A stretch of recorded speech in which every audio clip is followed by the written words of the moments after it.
ये कहानी मैं जस्टिन के पॉइंट ऑफ व्यू से बताने जा रहा हूँ। ये तब की बात थी जब मैं सिर्फ 10 साल का था और मैंने एक बहुत ही ज़्यादा ख़तरनाक चीज़ का अनुभव किया था। मैं वैसे बहुत ही ज़्यादा शरारती हूँ, लेकिन मेरे साथ जो उस दिन हुआ वो मेरे रूह को कँपाने के लिए काफ़ी था, क्योंकि मेरे एसी भी ऑफ था और खिड़की भी बंद थी, लेकिन फिर भी इतनी ठंडी हवा आ कहाँ से रही थी।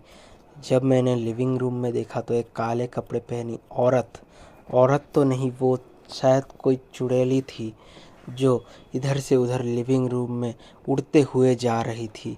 मेरी तो ये देख के पूरी हालत ख़राब हो गई, लेकिन मैंने ये बात किसी को घर में नहीं बताई और नॉर्मली अपना दिन काटने लगा। लेकिन ये सब तब शुरू हुआ जब असल में हमें पता चला कि हमारी दादी को कैंसर है। फिर उनको ज़्यादा से ज़्यादा रेस्ट करने के लिए कहा गया और फिर जब मैं दादी के रूम में जाके टीवी ऑन करके देखता और थोड़ी देर के लिए जब मैं बाहर गया तो मैंने देखा कि वहाँ पे वही चुड़ैल दादी को घूर रही है। ये देख के मेरी तो फटके चार हो गए और मैं जल्दी से अपनी रूम में कुंडी लगा के सो गया। लेकिन मैंने अपनी दादी को कुछ भी नहीं बताया। लेकिन एक दिन हद तो तब पार हो गई जब मैं एक दिन दादी के रूम में ही जाके सो गया और जब मेरी आँख लगने ही वाली थी तभी मैंने देखा कि वो चुड़ैल वहीं पे खड़ी हुई है और हमें ही घूर रही है। तभी मैं वहाँ से निकल के जल्दी से रूम में भाग गया और अपने बिस्तर पे जाके सो गया।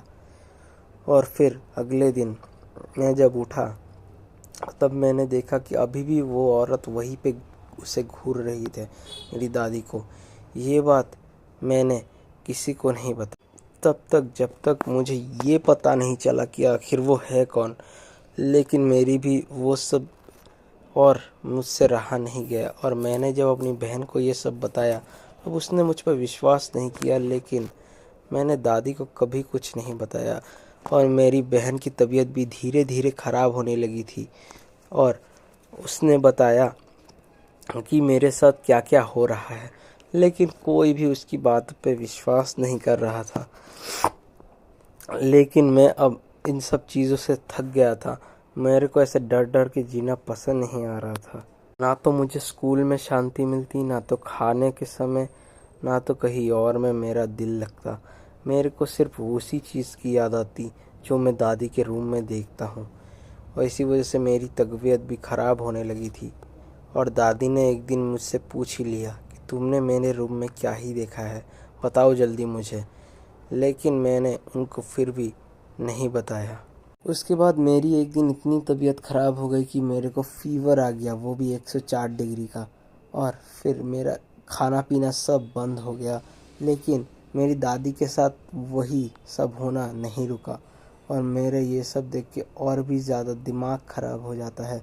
और मेरा जो बड़ा भाई है वो कैट लवर है, वो हमेशा बिल्लियों को अपने पास रखता है और दादी के रूम में एक दिन वो रहने के बाद ही उसको भी पता चल ही गया था कि उसके रूम में क्या होता है। और मेरे को उसकी चिल्लाने की आवाज़ भी सुनाई देने लगी और मैं डरने लगा। मेरे दरवाजे पर जब नॉक हुई मैं बहुत ही ज़्यादा डर गया और उठ के जल्दी से जाके गेट को खोला। देखा कि मेरा भाई और उसकी बिल्लियाँ वहीं पे खड़ी हैं और मेरे भाई को भी पता चल चुका था कि दादी के साथ वहाँ पे क्या हो रहा है।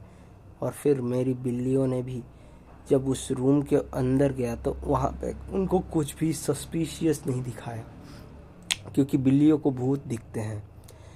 असल में वहाँ पे वो भूतनी अब नहीं थी, क्योंकि उस भूतनी का काम तो हो चुका था। असल में उस भूतनी का शिकार दादी नहीं, मेरी बहन थी, जिसको वो लेके चली गई थी। लेकिन अब मेरी दादी के साथ वैसा कुछ भी नहीं होता। ये कहानी मैं रे के पॉइंट ऑफ व्यू से बताने जा रहा हूँ। दोस्तों, मेरा नाम है रे और मैं अपनी गर्लफ्रेंड के साथ मेरे कद्दू के खेत में आराम से शराब पी रहा था। तभी मेरे दो कुत्ते भौंकते हुए आते हैं और मैं उसको बिस्किट दे देता हूँ और मेरी गर्लफ्रेंड भी। तब वो दोनों जब भागते हैं तब मेरी गर्लफ्रेंड के साथ मैं बहुत सारी बातें करता हूँ और बहुत कुछ। लेकिन तभी मेरे पापा घर की तरफ आने लगते हैं और मेरे कुत्ते उनकी तरफ जाने लगते हैं और मैं भी अपनी गर्लफ्रेंड के साथ चुपचाप बैठ के उससे बात करने लगता हूँ। लेकिन तभी मैं जब अपनी गाड़ी के पीछे देखता हूँ तो वहाँ से एक कद्दू ऊपर की तरफ उठ रहा होता है। ये ऐसा भी नहीं था कि वो खुद ब कोई उसे उठा रहा है। मैं देखता हूँ कि वो खुद ब खुद ऊपर उठ रहा है और ऊपर और ऊपर। लगता है कि कोई ताकत उसे ऊपर की ओर खींच रही है। लेकिन ये हद तो तब पार हो गई जब मैंने देखा कि उसके पैर आ रहे हैं और उसके हाथ भी आ रहे हैं। और मेरे को ये देख के तो बहुत ही ज़्यादा डर लगा। मेरी गर्लफ्रेंड जल्दी से जल्दी भागने लगी और मैं भी। और मैंने जब पीछे देखा, वो कद्दू एक बहुत बड़ा मॉन्स्टर में बदल चुका था, जो लिटरली काफ़ी ज़्यादा डरावना लग रहा था। मैं जल्दी से अपनी गर्लफ्रेंड को लेकर रूम में आ गया और हम दोनों की नाक से खून बहना शुरू हो गया। कम से कम 5 से 10 मिनट तक लगातार खून बहता रहा हमारे नाक से। फिर मैंने जल्दी से पापा को बुलाया। पापा ने एक गन निकाली और वो खेत की तरफ जाने लगे। लेकिन उन्हें वहाँ पे कुछ भी नहीं मिला। लेकिन उन्हें देखा कि वहाँ पे लोहे के तार टूटे हुए हैं और बहुत ही ज़्यादा ख़राब परिस्थिति में है। मैं तब से आज तक कभी भी ठीक से सो नहीं पाया। जब मेरे पापा ने पुलिस को ये सब बताया तब पुलिस ने कहा ये शायद किसी की शरारत होगी, क्योंकि बाकी हमारे खेत में तो कोई भी नुकसान नहीं हुआ। लेकिन मुझे नहीं लगता ये किसी की शरारत है और ना तो ये कोई इंसान का काम है। वो डरावना दृश्य मेरे आंखों के सामने अभी भी जब मैं आंखें बंद करता हूँ तब मुझे दिखाई देने लगता है कि कैसे वो चीज़ हम लोग के साथ हुई और वो मॉन्स्टर हम लोग के सामने ही हमारे ही खेत से ही बाहर निकलता है और हमारे ये सब हालत हो जाती है। और मेरा कुत्ते को भी ये सब दिखाई देता है और वो शैतान हमारे 2 डॉगियों को भी मार के मौत की नींद सुला देता है। और ये सब देख के हमें बहुत बुरा लगता है। ये कहानी मैं टाइलर के पॉइंट ऑफ व्यू से बताने जा रहा हूँ।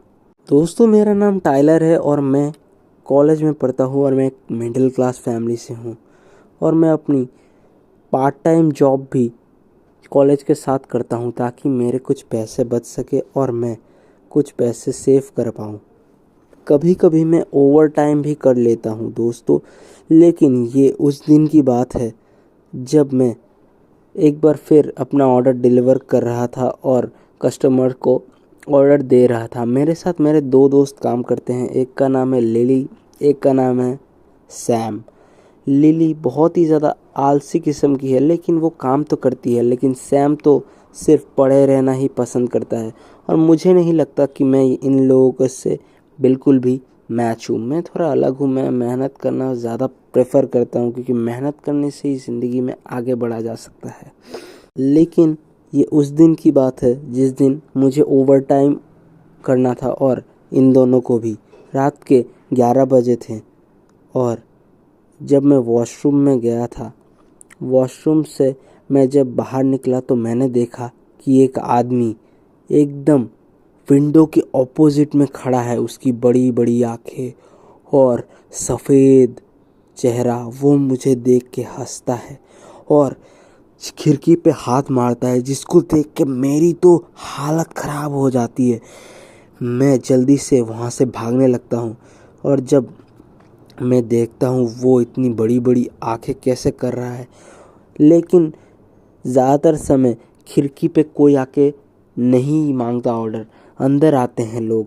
लेकिन वो खिड़की से ही अपने हाथ को मार रहा है और हंस रहा है, जिसको देख के मेरी तो फटके 4 हो जाती है दोस्तों। उसके दांत में बहुत ही ज़्यादा खून लगा है और वो ऐसे अपनी जीभ से उस खिड़की को चाट रहा है और उसका एक तीसरा हाथ भी बाहर निकलता है, जिसको देख के मैं और भी ज़्यादा डर जाता हूँ। मैं फिर लिली और सैम के पास जल्दी से जाता हूँ और उनसे ये सब कहता हूँ और लिली को भी वो आदमी दिखाई दे जाता है। और सैम हमारी बातों पे ज़्यादा विश्वास नहीं करता, लेकिन हम दोनों उसे बोलते हैं कि जल्दी से वो गेट सीसीटीवी में देखो कि वो आदमी वहाँ पे खड़ा है। लेकिन उसके 3 हाथ कैसे हैं ये किसी को भी मालूम नहीं चलता है। हम लोग गेट लॉक करते हैं और पुलिस को बुलाने लगते हैं, लेकिन सीसीटीवी में हमें अभी भी दिख रहा था उस आदमी को। वो गंजा था और उसके पूरे मुंह सफ़ेद थे। लिली उसे देख के तो और वो सैम को देख के बहुत ही ज़्यादा डर जाता है। और हम देखते हैं कि अचानक से लाइट बंद हो जाती है और हम अपने आप को इस रूम में बंद कर लेते हैं।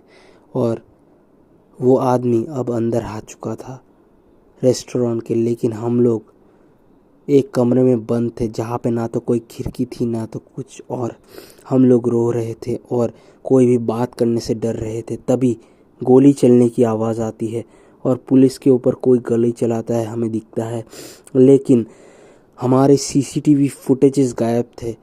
जब हम पुलिस को बताते हैं कि हमारे साथ ये हुआ, तब कोई भी हम पे विश्वास नहीं करता है क्योंकि सीसीटीवी फुटेज डिलीट कर दी गई थी और हम लोग घर चले जाते हैं। अगले दिन मैनेजर हमसे पूछता है कि तुम्हारे साथ क्या हुआ था, और हम जो बताते हैं, लेकिन मैनेजर बिलीव नहीं करते क्योंकि सीसीटीवी फुटेजेस नहीं थे।